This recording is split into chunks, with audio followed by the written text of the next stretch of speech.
গাড়িটা নষ্ট হয়েছে।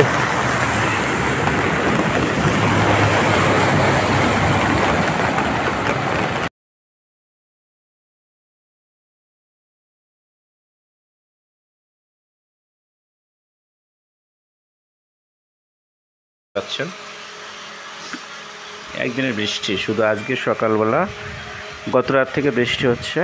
11 জুলাই 2024 কক্সবাজারের মেন শহরে এই অবস্থা। দেখুন পানি ওঠে, সব এক কোমর পানি। ড্রেনেজ ব্যবস্থা সব ময়লা জাম হয়ে গেছে, যার কারণে দেখুন কী অবস্থা। মানুষের দুর্দশার শেষ নাই, এভাবে মানুষ চলাচল করতেছে।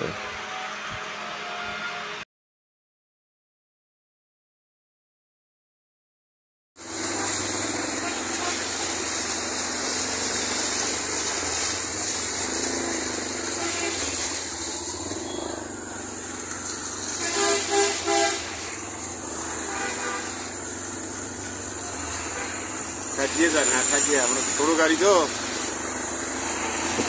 তার মানে ড্রেন দিয়ে পানি যাচ্ছে না।